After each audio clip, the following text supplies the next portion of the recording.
Hello my dear friends, welcome back to my channel viewers. आज की video में हम विज्ञान को बहुत ही बारीकी से जानने वाले हैं। आशा करते हैं इसके पहले आपने अगर कोई वीडियो देखी होगी उससे आपको ये बेटर वीडियो मिलेगी। इस वीडियो में हमने बिल्कुल बेसिक से एडवांस लेवल तक के सारे क्वेश्चनों का समावेश किया है कि क्या होती है विज्ञान, विज्ञान के अंतर्गत आपको क्या क्या पढ़ना है, कौन कौन सी इसकी शाखाएँ हैं, इन सब को हम डिटेल से जानेंगे।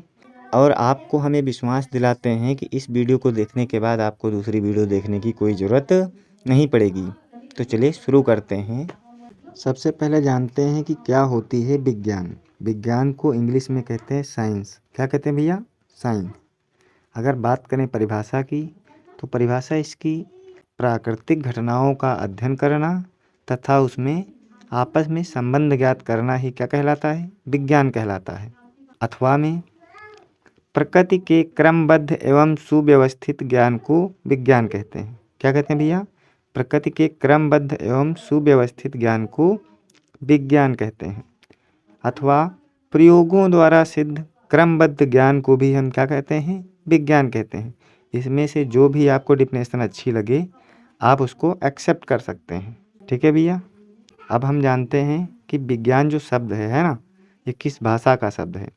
तो ये भैया लैटिन भाषा के सायरे व साइंटिया शब्द से इस शब्द की उत्पत्ति हुई है, जिसमें सायरे का मतलब है नो, नो मतलब जानना, साइंटिया का मतलब होता है नॉलेज यानी ज्ञान को जानना।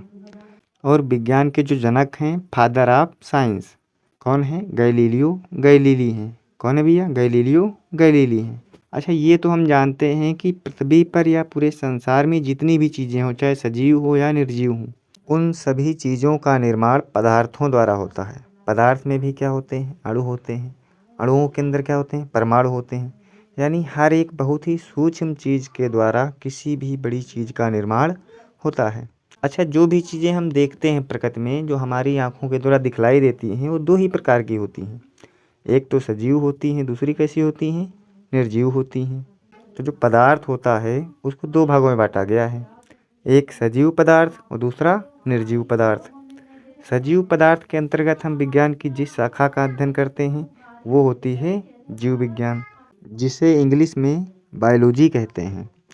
निर्जीव विज्ञान के अंतर्गत जो विज्ञान की शाखा आती है उसे हम कहते हैं व्यवहारिक विज्ञान। क्या कहते हैं भैया? व्यवहारिक विज्ञान, जिसकी दो शाखाएं हैं, एक है भौतिक विज्ञान, दूसरी है रसायन विज्ञान।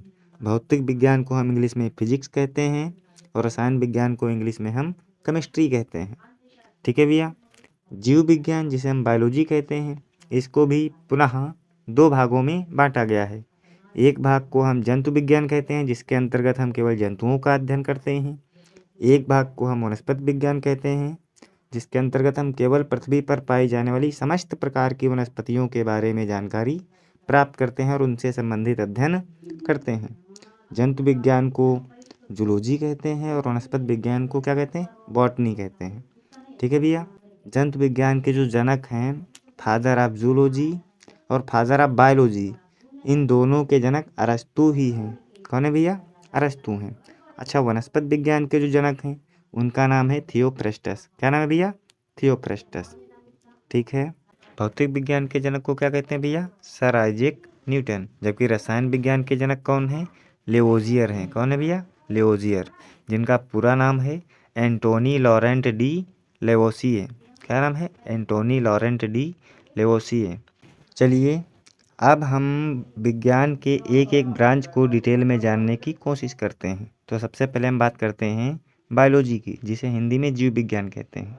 विज्ञान की एक ऐसी शाखा है जिसके अंतर्गत जीवों की संपूर्ण क्रियाओं का अध्ययन किया जाता है, या हम कह सकते हैं विज्ञान की वह शाखा जिसके अंतर्गत जीवों की संपूर्ण क्रियाएं, चाहे वो श्वसन हो, पाचन हो, गमन हो, है ना, किसी भी प्रकार की क्रिया है तो उसका अध्ययन हम विज्ञान की जिस शाखा के अंतर्गत करते हैं उसे हम जीव विज्ञान कहते हैं।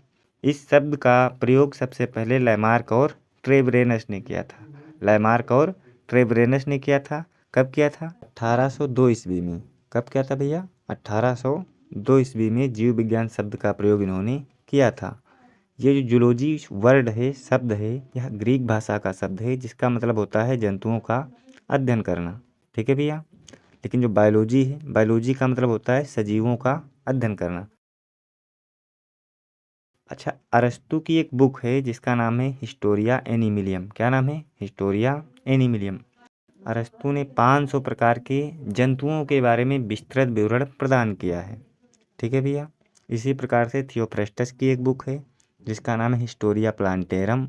इस बुक में लगभग 500 प्रकार के पौधों के बारे में या पेड़ पौधों के बारे में थियोफ्रेस्टस ने जिक्र किया है। इसके अलावा आपको एक पॉइंट और ध्यान रखना है कि जंतुओं की रचना, स्वभाव, जनन और मुर्गी के अंडे में भ्रूणीय परिवर्धन आदि का अध्ययन सबसे पहले अरस्तु ने किया था। ठीक है भैया। अब चलिए बायोलॉजी को डिटेल से जानने की कोशिश करते हैं। जो बायोलॉजी है ये 2 प्रकार की होती है।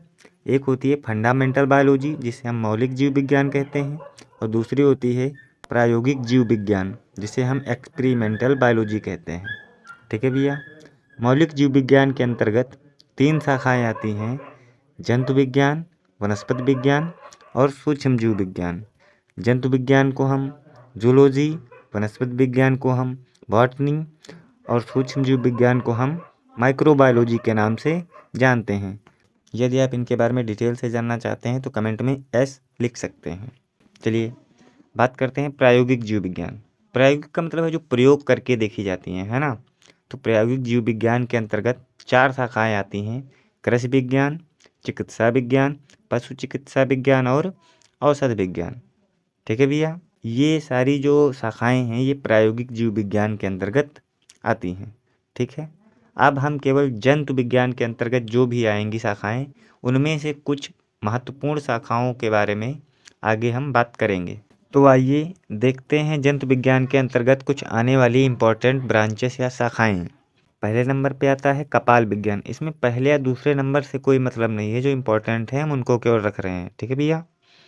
पहली है आपकी कपाल विज्ञान जिसे हम इंग्लिश में क्राइनोलॉजी कहते हैं, जिसके अंतर्गत हम करोट यानी जो खोपड़ी होती है उसका अध्ययन किया जाता है। दूसरी है आपकी न्यूरोलॉजी, तंत्रिका विज्ञान जिसे हिंदी में कहते हैं, जिसके अंतर्गत हम तंत्रिका तंत्र से संबंधित अध्ययन करते हैं तथा इससे संबंधित डॉक्टर को हम न्यूरोलॉजिस्ट कहते हैं। क्या कहते हैं?